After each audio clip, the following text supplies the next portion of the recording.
சென்னையில் முதலமைச்சர் மு.க.ஸ்டாலின் முன்னிலையில் நாம் தமிழர் கட்சியில் இருந்து விலகிய 51 முக்கிய நிர்வாகிகள் உட்பட 2000 பேர், பிற கட்சிகளைச் சேர்ந்த 1000 பேர் என மாற்றுக் கட்சியைச் சேர்ந்த 3000 பேர் திமுகவில் இணைந்தனர்.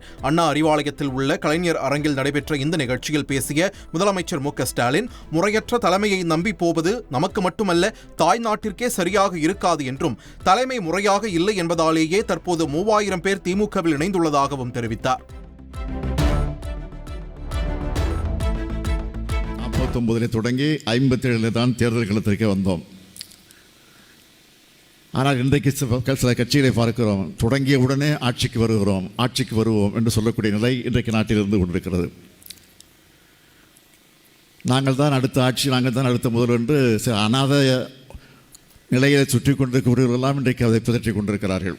நான் யார், எப்படிப்பட்டவர், எந்த கட்சி தலைவர் என்றெல்லாம் சொல்ல விரும்பல. காரணம், அவர்களுக்கெல்லாம் நான் கடையை வச்சு பொருள் விற்கிறதுல அந்த காலம், ஆன்லைன்லயே பொருள் விற்கிறது தான் இந்த காலம். Amazon, Flipkart, Meeshoல எப்படி உங்களோட ப்ராடக்ட்டை வணிகப்படுத்துறதுன்னு தெரிஞ்சுக்கணுமா? ஃப்ரீடம் ஆப்பை இப்பவே டவுன்லோட் பண்ணுங்க. காட்டுவதற்கு நான் தயாராக இல்லை, அதுதான் உண்மை. நானாக இருந்தாலும் சரி, தம்பி உதயநிதியாக இருந்தாலும் சரி, அண்ணன் துரைமுருகனாக இருந்தாலும் சரி, என்ன சொன்னோம்? மாற்றுக் கட்சி தான் சொன்னோம். அந்த கட்சியுடைய பேரை கூட சொல்ல எங்கள் வாய் வரல. உண்மையிலேயே தமிழனுக்காக பாடுபடக்கூடிய தான் நான் சொல்லலாம். வேஷம் விட்டு கொண்டிருக்கக்கூடிய ஒரு நாடகத்தை நடத்தி கொண்டிருக்கக்கூடியவர்களுக்கெல்லாம் நான் அடையாளம் காட்ட விரும்பல தான் உண்மை. திமுகவில் இணைந்தவர்களுக்கு வாழ்த்துக்கள் என்றும், நாங்கள் திமுகவை வளர்த்து வருகிறோம் எனவும் நாம் தமிழர் கட்சியின் ஒருங்கிணைப்பாளர் சீமான் காட்டமாக தெரிவித்துள்ளார். திமுகவில் இணைவதற்கு முன்பே 3000 பேர் என்பது எப்படி தெரியும் என கேள்வி எழுப்பியுள்ள அவர், தான் பிரபாகரனை சந்திக்கவில்லை எனவும் ஒவ்வொருவரும் கருத்து சொல்கிறார்கள் என தெரிவித்தார். பிரபாகரன் உடனான சந்திப்பு குறித்து யாரிடமும் நிரூபிக்க வேண்டிய அவசியம் இல்லை எனவும் தெரிவித்தார்.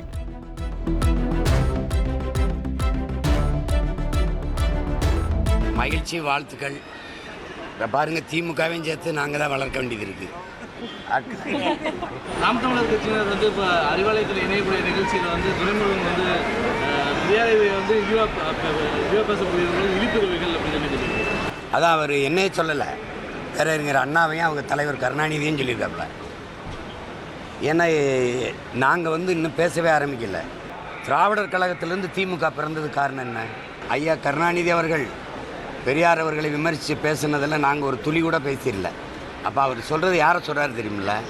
நாம் தமிழர் கட்சியிலிருந்து விலகி திமுகவில் இணைந்த நிர்வாகிகள் சீமான் மீது அடுக்கடுக்கான குற்றச்சாட்டுகளை முன்வைத்துள்ளனர். அதனை பார்க்கலாம்.